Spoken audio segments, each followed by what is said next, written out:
Hi, everyone, and welcome to the Quitcast. My name is Becca Syme. We are doing some content about building author platforms, and we're specifically trying to reduce the process into some attainable skills. So we talk about the difference between skills and tactics, right? So you have the sort of tactic strategy kind of piece, which is what order do you want to do things in, or what kinds of things do you want to try to execute? But then the skills are how we actually get that done. So the difference for me is you can know exactly the tactics and strategies to do, but if you don't have the skills to execute them, you're not going to be able to fully execute the platform building that you want to do. And so the platform for us consists of all of the pieces that involve the public and all of the pieces that involve the author life. And so we're going to talk more about the author platform over time. We have both some future content that's coming, and also we have a book that we're going to write about it. But I wanted to do this kind of introductory interview with Crystal Johnston, who is a coach at the BFA. She's our marketing coach. And I wanted to talk to her about some of the most common things that we think people don't understand when someone tells them to do something. So if someone tells you, hey, you need to optimize this, hey, you need to do your branding, hey, you need to, right? Like we're told all of these things that we're supposed to be doing, but then there are parts of that should or just that we don't understand how to do. So then we get frozen and overwhelmed. And what we need in that moment is to be able to slow down and see if there is a next step that we could actually take. So I want to talk with her about some of the pieces that we commonly see people miss when they're trying to execute on these things. And then also to give you an introduction to how we are breaking things down when it comes to the difference between skills and strategies and tactics. So hopefully that will make more sense as we get through this interview. And then be on the lookout for the action points that we give you in terms of we want to see you start developing these things. We want to see you take action and increase your capacity so that the tactics and strategies become more easily accessible to you. So I hope that this will be an exciting and fun interview. And without further ado, let's hand it over to Crystal and Becca. Hi, everybody, and welcome to the Quitcast. Our marketing coach, Crystal, happens to also be my best friend. And so we do a lot of texting back and forth about you would be surprised how much we text about business, actually. Like the majority of what we talk about is, oh, right, how's your life? No, business is like we nerd out about this stuff. And we do a lot of texting back and forth when we find a video that's like, oh, I think this is a concept that we should probably be talking more about in the author world. And then you do something like this.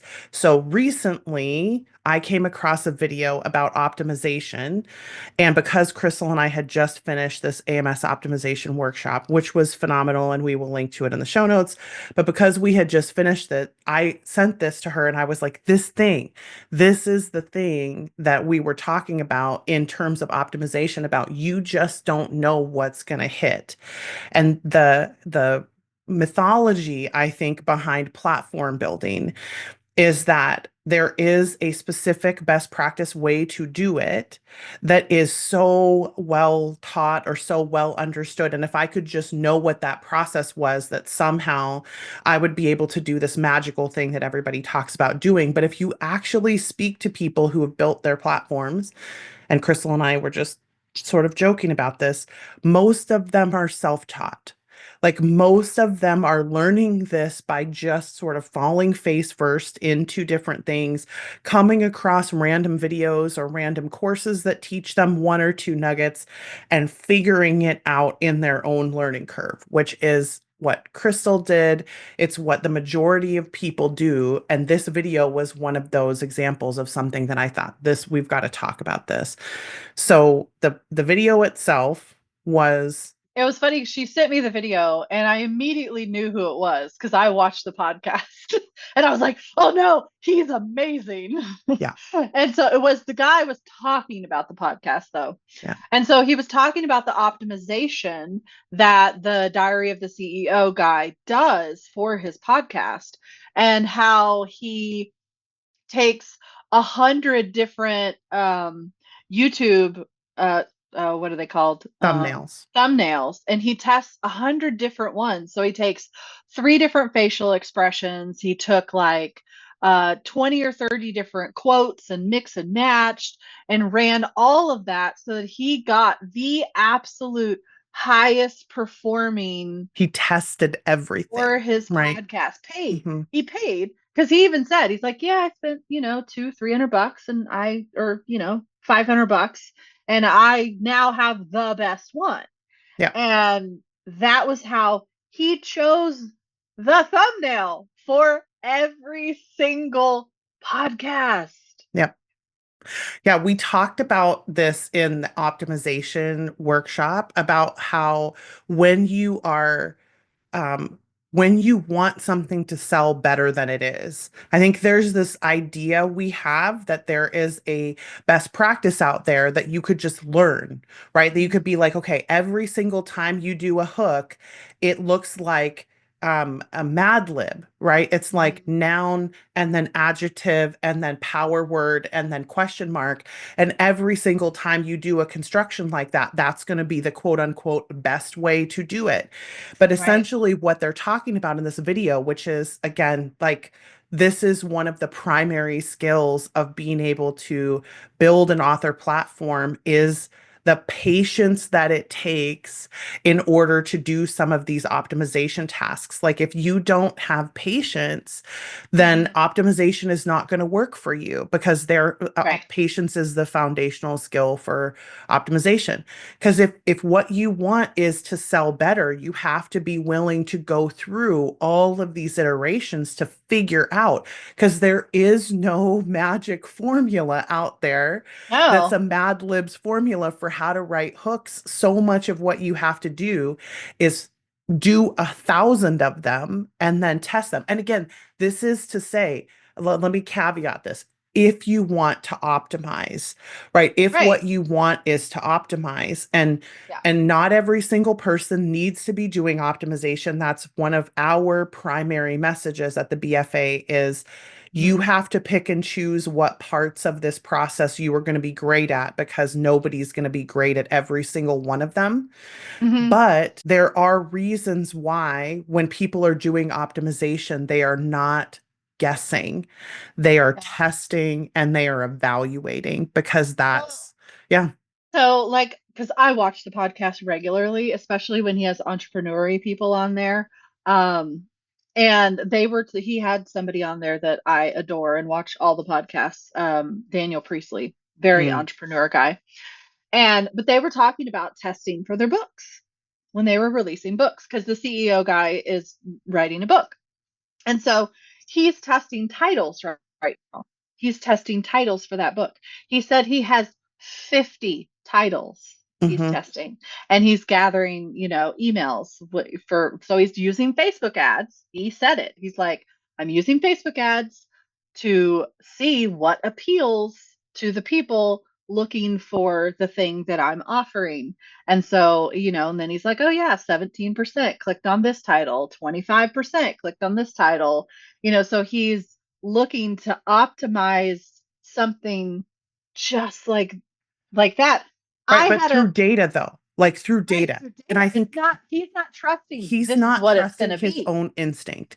Yeah. Like, and again, I have to caveat this, because one of the places we have to start when we're doing author platform building is that um the foundational skill of patience, right? Like, when I say you have to be patient in order to build an author platform, it isn't every single person has to do this level of optimization. But the reason we started with this is this is one of the examples of something that someone would say, like, well, just optimize your thumbnails. And people are like, well, I don't know how to do that. So Yeah. someone then would go, Yeah. like, well, I guess I just can't optimize because I suck at optimizing. And it's like, but have you actually heard someone talk in depth about what optimization looks like? And that's part of why I started here, is because Crystal and I just did this workshop on AMS optimization. And it was the first time I ever understood optimization. because everybody talks about it as though it's this process that we should just understand how to do. Or they'll say, like, we'll just iterate something or whatever language that they're using. Yeah. And this is such so key. If all of us could I use internalize iterate a lot. this metaphor, if you say the word just in any workshop, ever, that is a Mhm. signal that there are foundational skills that that person has that allow them to do that thing. Mhm. So it's not something everyone can just do. It Right. is, there is likely a whole chain of skills that they have. Mhm. And sometimes, like in the case of the ads optimization, there are these resources that they have access to. Like they have a bucket of money to test their Yeah. book titles or their, thumbnails Yeah. or something that, like, the majority of authors are not going to be able to do that. But the primary Mhm. sort of experience of optimizing, if you look at something like the AMS workshop that we just did, we started with one step. Yeah. Like, it was just because the majority of people, when you say just optimize your ads, they don't even know one step, let alone the seven or eight that might be involved in being able to optimize something. And so when we started, Mhm. we began so early in the process and then didn't teach the rest of it yet. Because Yeah. do you want to explain sort of why you did that? Yeah. So it was I still remember because I texted called Becca and I was like, Yeah. there's not going to be a workshop. There's not going to be a workshop. I only have 6 slides. Mm-hmm. And then I said, I was like, but I can't teach them the rest because I need them to focus on this part Yep. for a while before they even like consider what comes next because you've got to do this first. And she was Yep. like, no, no, it's going to be fine. It's going to be fine. Yeah, I think the workshop went for what, like 2 hours? Yeah, 2 hours. And it was excellent, but It it was was really good. because we focused in on the things people didn't understand about the process. So instead of Yeah. trying to teach these, what I would consider to be more advanced skills in the skill chains, right? Like, instead of trying to teach the whole process, it's like, but if you don't understand how to do step one effectively, like really Right. effectively, and this is something that we see a lot in coaching, is that authors are told, well, you have to do something, like you have Yeah. to do this thing. And they're like, I don't know how to do this. And then Yeah. instead And of, then they're given a 1, 2, 3, 4, 5, 6, 7, 8, Mhm. 9, 10, but nobody told them that step one takes six How, months. yes, or how to do step one Or completely or right. effectively, or paused and said, you know Yeah. what, there are some things about optimization that as a number one strategic, I just naturally understand how to do, but Right. somebody who's not a number one strategic isn't going to naturally understand how to do that. And so maybe I have to break this down. And again, this is not to say that the people who are teaching optimization should be doing this. It's to say, No. me as a person who's listening to someone teach, when I Mhm. hear you should be doing this, what I hear is this is a thing I can't do, and therefore I have to opt out of the process because I can't do the thing. And not everyone has the what I would consider to be primarily a learner strength Mhm. responsibility of saying, well, I'll figure out how to do that. Like, I'll go do deep dives into optimizing or Yeah, and into, that's a like, lot of work. it's a That's a lot of lot of work, work. and not everybody has the stamina or wherewithal to do that kind of thing. Right. So the reason we approached it this way was to say, look, if you're already excellent at optimizing and you're already on step 10, there's stuff out there for you. Those of us who want to optimize, because what Crystal and I hear so often in coaching, and this is the pain point, we hear so often, like, why are my books not selling? Why are my books not selling? And the answer we have to give sometimes is, well, Loki's in charge. Because if we are not willing to do these fully full deep dives all the way down into Yeah. what is it that's not hitting, what's not working, and then where we come to sometimes is, it's not worth looking. Yeah. because I'm going to write what I'm going to write anyway. That's our the right to market discussion that we were having before, right? Like I'm going to write what I want anyway. So me trying to figure out why my book is not hitting the market is not helping me. Maybe I Hmm. spend my time focusing on optimizing my packaging instead rather than on optimizing my writing.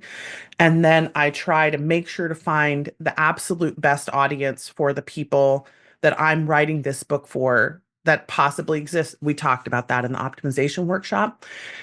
And Hmm. somebody who is just listening to the generic advice out there might not have that epiphany because they're so focused on, but I have to run ads right, but I have to run ads right, but I have to write to Hmm. market, but I have to do these things when the reality is there's so many decisions that you make before getting to the place where you decide you have to run ads. And if Oh you yeah. are back at that place, we have to stop there and make those choices. Do Hmm. I want to change what I'm writing at all? If I don't, then that's a no, and I go off on a different side of the decision Right. tree, right? And we optimize according to that. Yes, exactly. You don't Like, optimize yourself away from what you want to do. yes, You figure out how what need are you meeting and where does that fit best? yeah, because you have to do Like if we okay. talk about product placement. Yes, yes. There are so many things that are encompassed in this building of an author platform. And if you think about it just as a generic concept, building of an author platform, you could get a degree in that, right? Oh yeah. Like you Yeah. could, and people do. Like they spend years learning how to deep diving in how to understand these things, etc. So if I'm not a person who wants to basically get the equivalent of a master's degree in In marketing marketing. in order to do that, then I have to make a different decision on the decision tree. And there is nothing wrong with that. In terms of like, it's okay for me to decide I'm not going to do these deep dives. I'm not going to. That's why I wanted to stop when we were talking about the optimization and say, like, hang on just a second, though, for everybody who's getting overwhelmed with the idea of running 400, Well, $500 and here's a in tiny ads little to thing test a thumbnail, right? that Like, I did a couple years ago for one of my releases. I had the design for the cover made, and I said, "Hey, can I get you to do the filter in gold, the filter in purple, and the filter in blue?" I really wanted the blue cover. I thought it was going to be the best, but I was like, "You know what? We're just going to do this little bitty test." I spent $100 testing those three covers. Guess what? The blue did not win. yeah, Not even close. yeah, The purple was so overwhelmingly clicked on versus the blue. I was just yeah. like, whoa. That's something I would never have known Mm-hmm, had I not tested it. And that was just a tiny little thing. mm-hmm. I worked with the artist. I was like, hey, I really want to test this. Can you just filter it? Because it was the magicy color, the background kind of Yep. magicy color. The concept stayed exactly the same. She just filtered it in three different colors for me. And overwhelmingly, it was one color. Yeah. That one. Yeah. It's interesting too, because I think when people are like, when we hear stories like that, right? If we are not good at running ads, we immediately get freaked out by the idea of doing something like ads testing. Right. But we have this desire. So I did this episode a couple of weeks ago about wish versus will, right? Mm, Like I wish my yeah. books would sell better, but I don't have the will right now to do ads optimization. And my question to people when we get into coaching sessions around that is any of that will based on not understanding the process? Because if you don't understand the process of running ads, there are ways you can go all the way back to foundational skills in ad running and say, okay, do you understand how to do this? No. Do you understand how to do this? No. Yes, yes, yes. It's like, okay, great. We have to return to, I don't understand how to make graphics for ads. I don't understand how to, like, whatever it is that you don't understand how to do, there are ways to fix those problems. But so Right. often we get overwhelmed by the things that we don't know, and it Yeah. feels so daunting. And part of what I want to say is like, first of all, that's why people like us exist in the world, is to say, okay, there are some foundational skills back there that we could probably There devise a are. way for you to learn and I make mean, it there's easier on even yourself. art foundational skills, Yep. for graphics that a lot of people don't take into account. Right. Which then the question is, do I need to know those things or not in order to But there's test? basic things that you can do. Like there's Right. basic things even without that foundational knowledge. Right. If what you want, so we talked about this a little bit in the optimization class, Mhm. right? Like I can go to BookBrush now Yeah. and use BookBrush instead of me learning all of the foundational art skills. Do I Mhm. actually need to know all of the rules about how to make great content? Not if I have good templates, I don't. Yeah. So there's a shortcut to some of those skills in that way. And sometimes that's all you need is just the shortcut of, Mhm. like, for instance, when we were talking about ads optimization, there were some things about AMS ads that I did not understand. And it took somebody with a number one context explaining it to me for me to finally understand it. And once I understood it, I immediately went in and started optimizing all of these like auto ads that I had been Mhm. running for, I don't know what, like 8 years or something. I had been Yeah. running these. And I'm like, oh, I've never optimized these before. So maybe let's go in and do some optimization. But there was an understanding that I didn't have, and I think this is part of why I wanted to do an episode like this. When there are barriers to you progressing because either you don't know how to do something, you don't understand something, the immediate response is often overwhelm. Yeah. So you are the most likely to opt out of doing something when you get overwhelmed by the very thought of it. But we don't always understand that overwhelm is not a bug, it's a feature. Mhm. Overwhelm is just an indicator that there's a really complicated process going on here, that Yeah. there are a lot of steps to that either you need to back away from that feeling of should and get a better sense for what the first step is, or you need someone to talk to about it who can help you decide what you need to do next. Because there's Mhm. always a step that you can take if you want to progress, but not everyone naturally comes by those things. And so when we get overwhelmed, we think, oh my gosh, this is a danger zone, when actually it's just a signal, like Yeah. the geysers going off at Yellowstone. It's just a signal that we're overheating for a second. We've got to let the steam out and then we can progress again. Yeah, because it's funny that you say that because I would assume some people would be like, well, Crystal never gets overwhelmed. That is not true. That's not true. That is not true. But like she said, I learned a while back that that overwhelm signal meant, oh, hey, let's look at this. And so my context naturally does that backup thing and goes, wait, how do we attack this? Yep. Because I can't do it with my face right here. I've Yep. got to go back and see like how do we, and also deliberative, like how do we build up into this place that is going to be a lot. Yeah, deliberative is the sort of like step by step process, right? Where Mhm. it's like they're so much more likely to focus on the next step rather than on the 15 steps that are down there, that they Yeah. come by that overwhelm release valve a little bit quicker.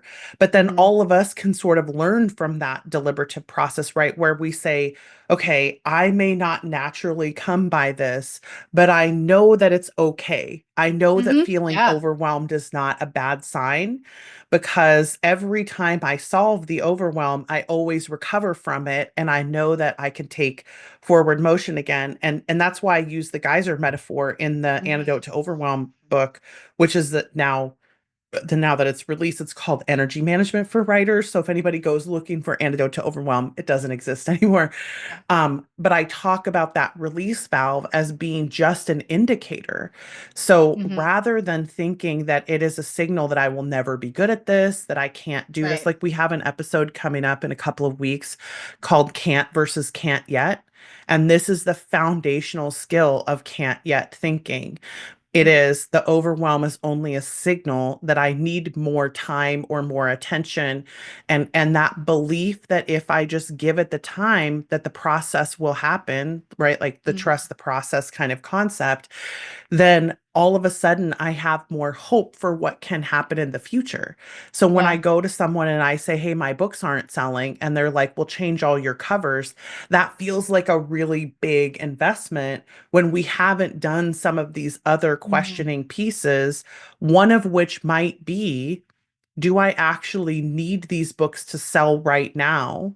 Or am Mm-hmm. I young enough in my platform that it would be better for me to move on and learn my lessons in the next series?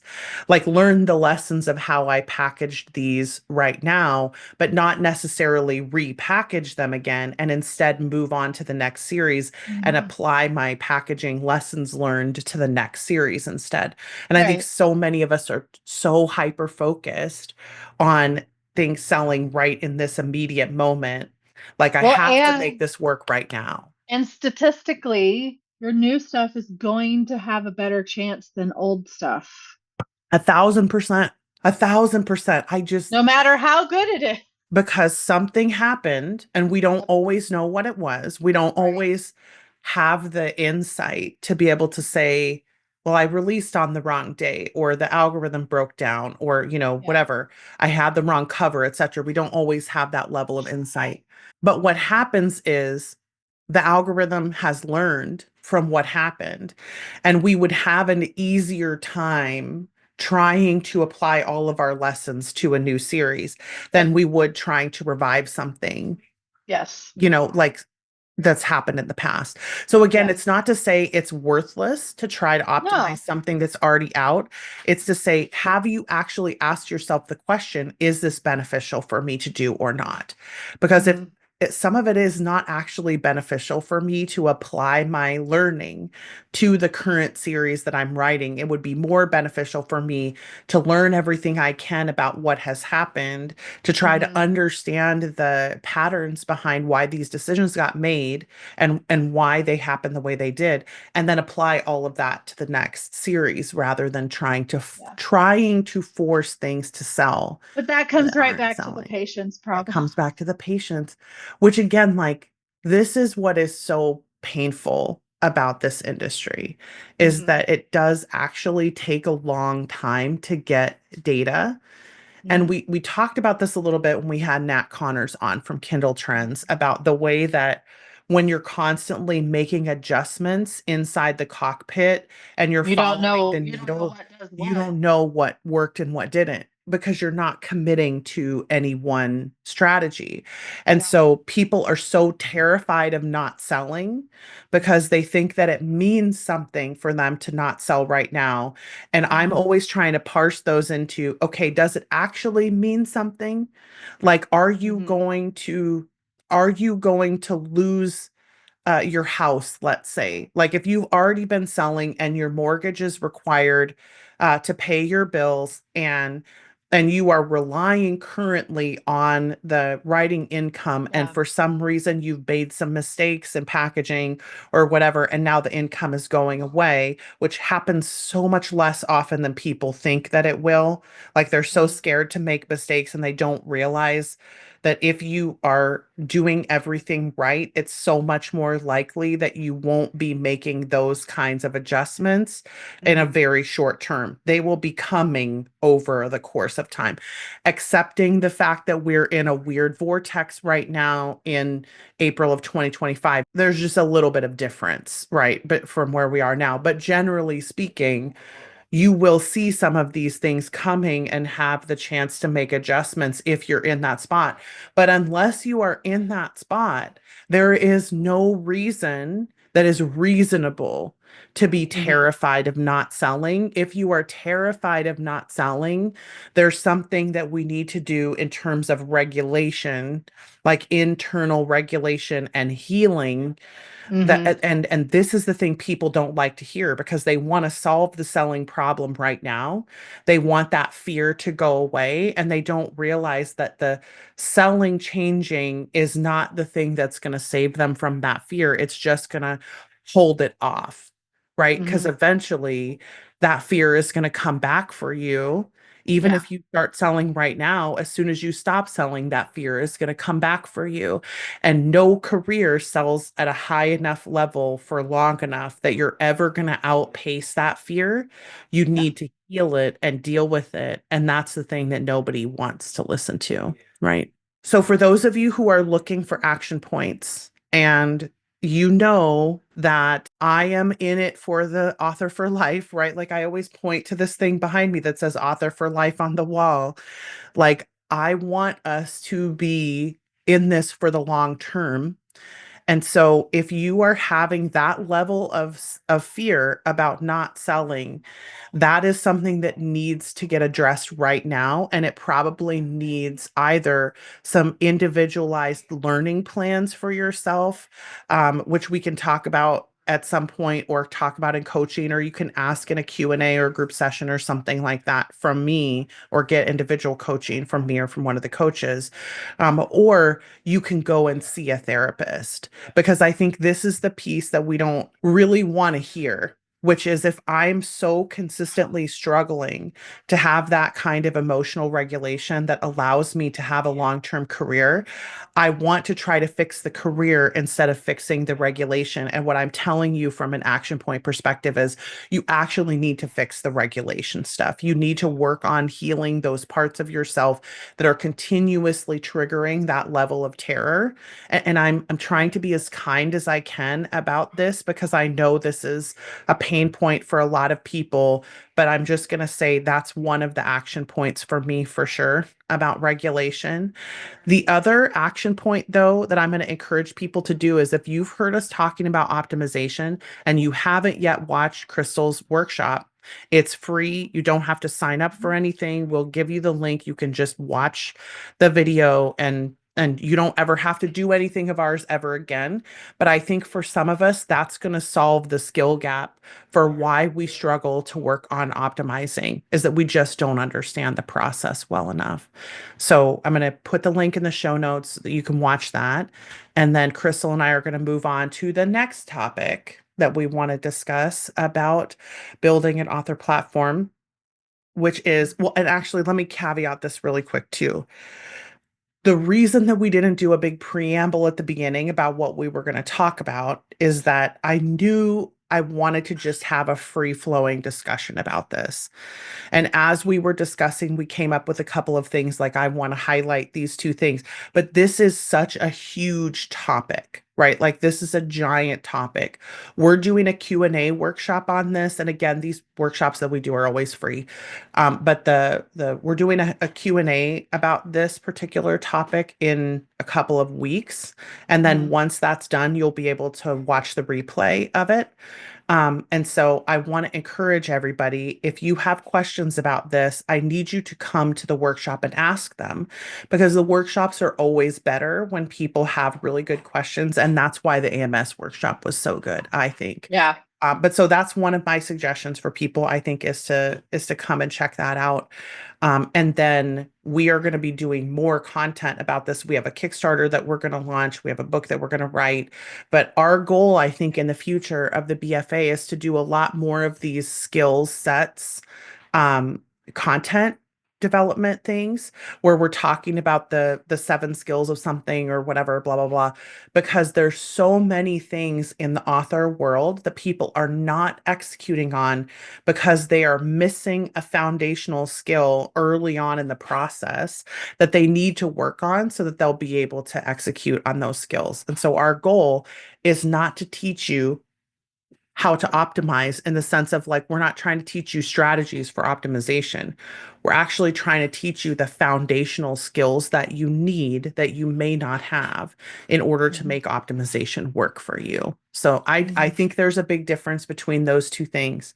But so let's move on, because I want to talk about branding. Well, it's like you said, it's a foundational skill versus a tactic. Yes. Yep. The Yeah. skill versus a tactic. Yeah.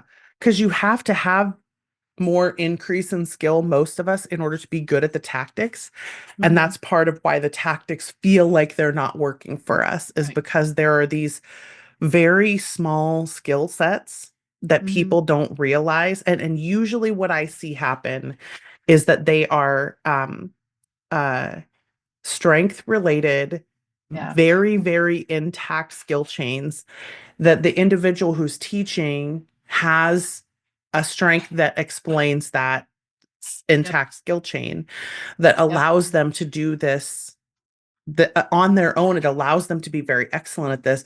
This is why I'm like, we have to break down some of this learner stuff, because Hmm. the strength of learner is about being able to reach competency effectively by self-teaching or like self-monitoring of learning. Yeah. And Yeah. people who don't have that strength very high don't always understand how to find some of these things that learners can find easily. So I'm like, oh, we can break this down for you. That's easy. Because if you just have some self awareness about your skills and you have some self awareness about how your strength works, I can tell you exactly what my brain is doing. And I Hmm. can look at what Crystal does and tell you exactly what her brain is doing to get there.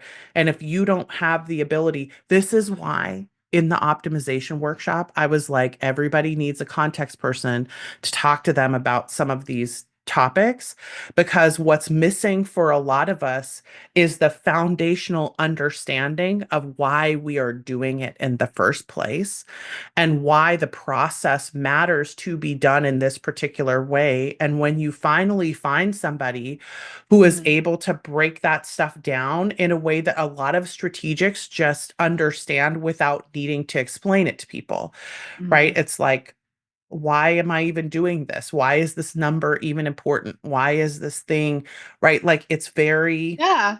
Well, and yeah, my strategic makes me jump ahead. And if it wasn't for you asking the right questions, I wouldn't be able to break it down for other people without you being like, oh, wait, but there, were you thinking there? yes, And yes, it makes me glitch and go, hang on a second. I do yeah, actually know what I did. yes, Let me try and phrase that for you, because yes, I don't see those micro choices the way you see the micro choices happen. yeah. And even That if is, you can't say what's the micro choice, you need me to tell you what it was. yes, that's the thing that I think we forgot to highlight, which is it isn't just your context that allows you to do this. It's the fact that my Mhm. developer, arranger, Yeah. maximizer, strategic connectedness, right? Like analytical, Well, all I of those told strengths. you, I was like, Yep. that workshop would not have happened if you weren't If there I wasn't there, that is helping true to drive the because, vote, yep, because I would because have I could just see the said, gaps, right? yeah. Like I could see the gaps in understanding and again having both learner and intellection myself. So intellection being that like big picture Mhm. around the concept thinking, trying to sort of conceptualize things in order to understand them, and then learner being the ability to reach competency, right? So like I'm continuing to build my skill sets and reach competency. Right. And what fascinates me about this experience in terms of like watching the two of us go through this is it really changed the way that I deliver content now, because I Hmm. realize that it helps me more to illustrate skill chains when I talk to someone who's really excellent at something and we discuss how it happens. So like for instance, we're Hmm. talking about the optimization stuff and then I kind of paused us because I'm like, okay, Crystal's so good at this though that people are starting to get overwhelmed by the thought of Right. doing 100 Right. thumbnail tests, But that's right? not where we start. No, that's not where you start. But also, it you have to talk to somebody who is excellent enough at optimization that you can see, or me, that I can Mhm. see, oh, this is the gap that people don't understand here. So just as a for instance, when I think about the beginning levels of optimization, it is I'm not selling well, or I'm not Mhm. selling as well as I think I should be selling. Mhm. And I haven't tested, so there are things I don't actually know about how things are landing. So the question becomes then, do I have the assets and the patience to find out why I am not selling? If I don't have the assets and the patience, then the answer is no, I don't want to know the answer to that question, right? Like, I don't want to spend the time to know why I am not selling. And this is why I use the phrase Loki's in charge, is to bridge that gap for people to say, if you don't have the stamina to do that level of testing, or you don't have the money, or you don't have the time, or you know that you'll have to reach such a proficiency with something like Facebook ads that it's not actually going to be worth it for you to find out if you could sell better, then it's okay to say, you know what, I'm going to take a different pathway and I'm just going to move on and try and learn what I can learn and apply it to the next series. But Hmm. if you don't have the objective understanding of what's going on in that early optimization process, you don't know what you're saying no to by deciding not to optimize. So you talk to somebody like Crystal, or you listen to me talk to Crystal, and we Hmm. illustrate those early skill chains. Because for Crystal, she might be coaching somebody and saying, you're very overwhelmed by this. She won't say it to the person. She'll say it to herself. Like, you're very overwhelmed by this idea. So how about we look at what to do tactically for your next book instead of trying to recover this one? How about we spend the time optimizing the first in series in your next series rather than book 4 of this one? And the reason she's making that decision is because she understands the time and patience and money that you have to invest to figure out exactly why things are not working in the Hmm. way that they're working. And when I tell you the freedom that I felt, that there are some things I'm just not going to optimize in my AMS ads, but then there are some things that are worth optimizing, right? Like some books that I have where the conversion to other, like to book 2 Hmm. or book 4 is so significant that I'm like, nope, I need to figure out how to get this book 1 or this book 3 selling better, right? Yeah, because certain things land differently. hmm Let's And say, yeah, it's the how much effort for how much do I get back? yeah, If the effort is huge, I want the get back to be big too, even yeah, if it takes a long time. That's also a context thing of like, yep, I know if I invest heavily here over the course of the next 5 years, it's going to pay off. I'm okay doing that. I'm okay spending all that time or money or energy or whatever. But like, if I'm going to do something, if I'm going to spend money, if I'm going to spend time, if I'm going to invest energy in something, I'm always weighing it. Is it worth it, or should I work somewhere else to get the better return? yeah. And that actually leads us into the branding conversation as well that I wanted to have, right? Which is like, so Crystal and I had a conversation when we first started teaching marketing together, which was about, I was like, why are people so obsessed with their freaking brands? I don't understand this. Like, the majority of readers could not tell you what an author's tagline is. And the majority of your readers have never been to your website. Like, they don't know what the header says. They don't know Yeah. what your logo is or right? Like, and I'm not Nope. saying no one should brand. I'm saying we think about branding because we are thinking about, let's say, Rebecca Yarros level author, and Hmm. how important it is when you reach that level of authordom that all of your stuff sort of is recognizable, because you want to make sure that you have a brand outline that you could easily communicate to someone where you know you're staying inside of it and delivering on the promise that you're offering. Her visibility of who she is and what she offers and Right. what she delivers on, right? Right. Because for me, when we're thinking about branding early in our career and we're thinking about colors and taglines and websites and things like that early in our career, I always want to say to people, like, please don't think about that, Mm-mm. because there's a better use of your time when you're early in your career, which is producing the stuff that's going to tell you what your brand is, Yep. like producing the books that are going to help you understand what your brand is. Yeah. Your books step by step will help you build your books. Like, Yeah. you have to go back.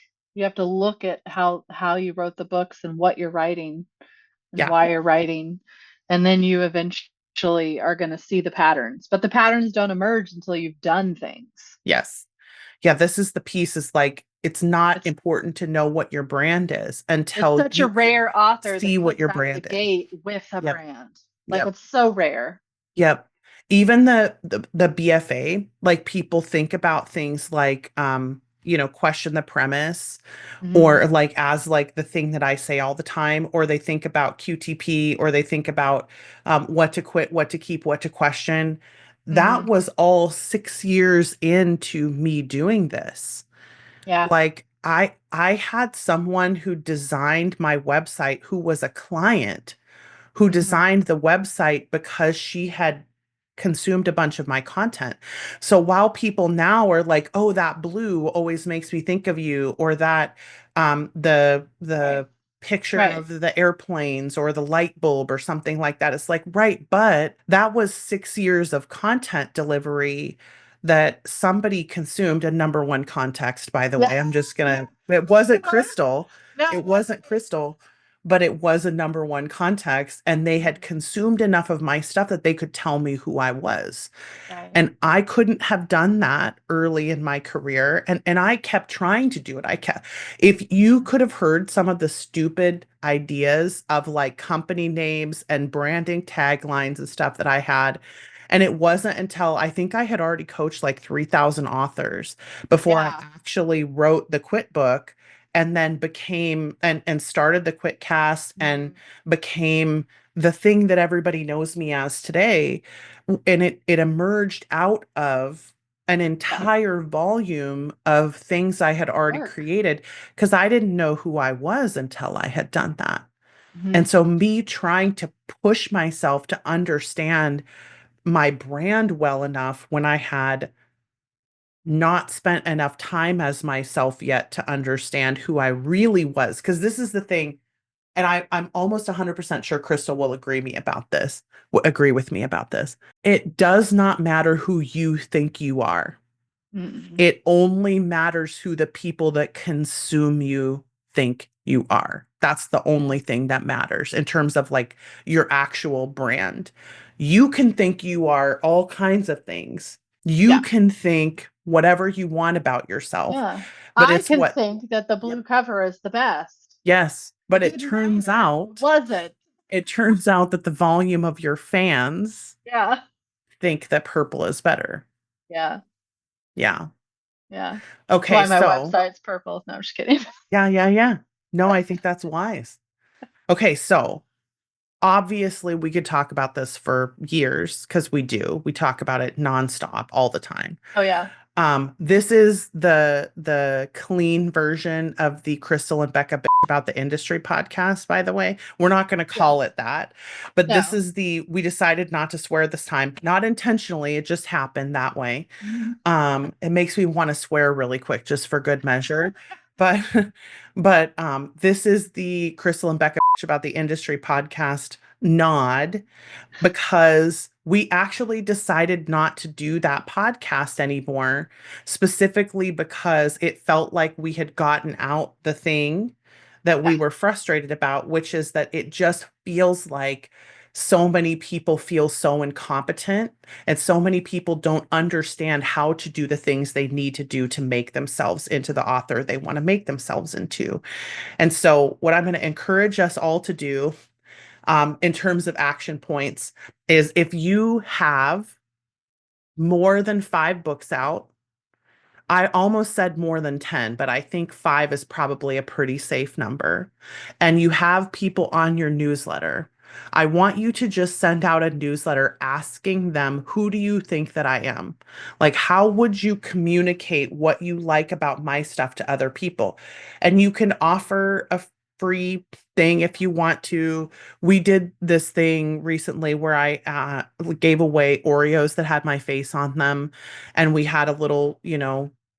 whatever, giveaway thing. And we got some really good clicks out of that. So it's a good way to do that if you want to, but you can also just ask people. But I want you to ask people and see what you get back. No one answer is going to be correct. What you're looking for is the volume of answers. What is the overlap between what people say about you? And if you don't have enough people that you're getting a high enough volume, then the goal becomes to continue building your newsletter or your platform until you have a high enough volume that you're starting to get some overlap between how Yep. people are talking about you, right? And this is, again, the foundational skill of so much of author platform building is patience. That we have to be willing to take the time to do the work, where if there's this thing that I want, but I don't have a big enough platform to do it yet, then the goal becomes, okay, I got to build the platform. Then I've got to continue releasing books.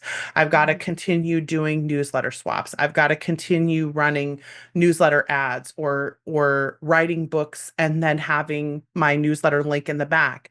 And my optimization might come a year or 2 years down the road, but then I Right. have to practice patience every single day until then, because I know that it is worth doing this in a long game mentality rather than trying to always force things to happen too quickly. Because when we try to force things to happen too quickly because of fear, again, we're back in the space of we need to be able to regulate ourselves so that we're not as terrified about what is going to happen in our careers.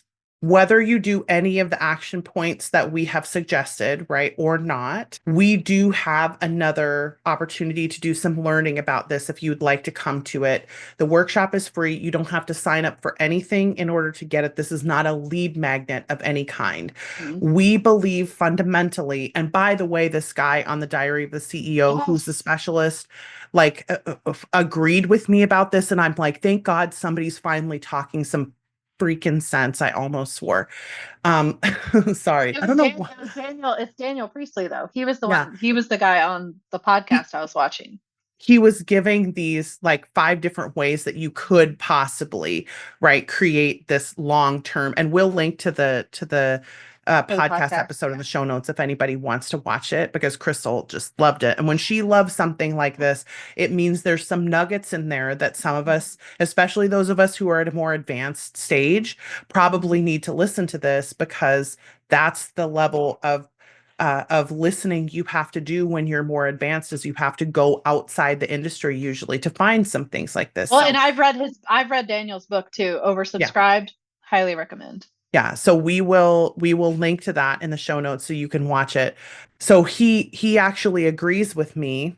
about the thing that I believe foundationally is important to the way that we run our business, which is that we only give stuff away if it's stuff we would charge for. Yeah. We never give stuff away that feels like it's just a lead magnet into a bigger, a bigger paid thing. My Yeah. goal when we give content away is to make it as actionable as humanly possible when you're getting free content from us, so that if you like what you got and you still have more needs, you know where to come to get it. But my goal is for a whole bunch of people to just never have to pay us a stinking cent at all, because I would love to be able to just fix people's problems and have them go on about their lives and never come back and have to pay us for anything. And that's not some kind of altruism on my part at all.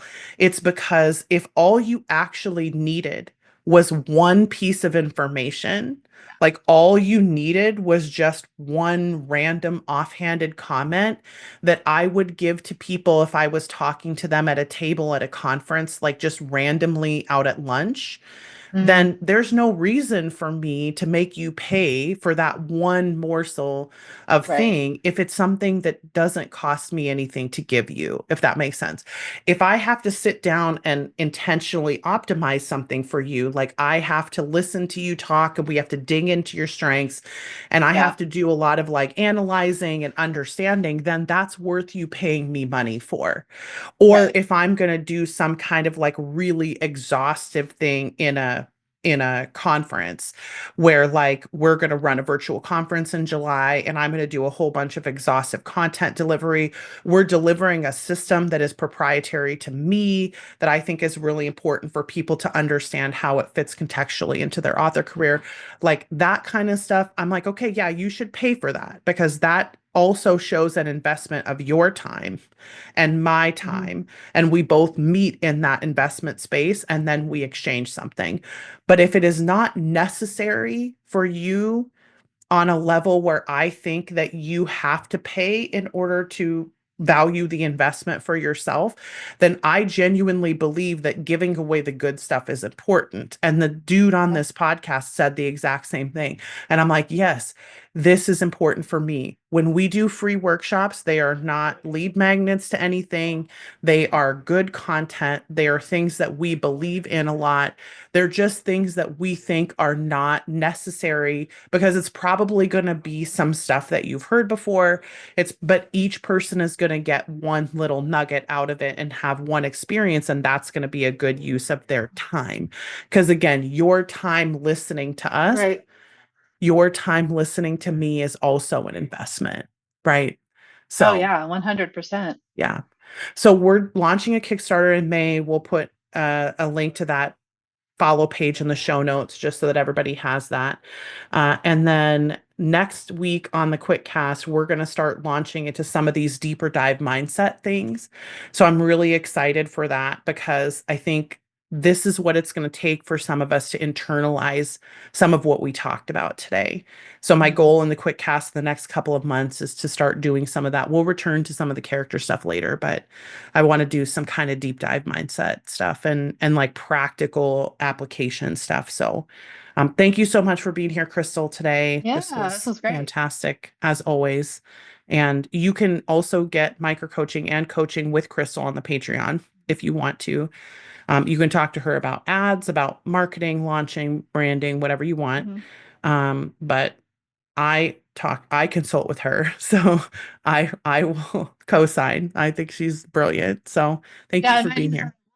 we can link probably link to my Patreon too for my Yep. newsletter. Yep. So, Yep. And get information but directly it's from on her, both which of is our where Patreon. it's on both of them, but Yeah. hers will always have that consistent marketing edge to it, whereas mine Yeah. is also, mindset and other stuff too. So Yes. so hopefully that interview helped to illustrate some things about the process of building a platform. And obviously there's more content to come both on this quick cast and in other places, as we mentioned. But I wanted to kind of land this plane back together where when we are discussing these skills, there's a feeling of overwhelm that creeps in. And I just want to remind everyone, if you're feeling overwhelmed, pause, take a real long breath, and go open the manuscript. Because still, the most important thing that we are ever going to do as writers is to keep writing books as we are learning things, as we are having our marketing learning curves, our platform building learning curves. And this is really a guide, or these episodes and this material that we're producing are guides to help you be better at those learning curves. But ultimately, the learning curves are so long that we still have to be working on writing in the middle. So I'm going to tell you, if you haven't done anything else, close this now, go open the manuscript, and we will see you on the next quick cast. All right. Bye, everyone.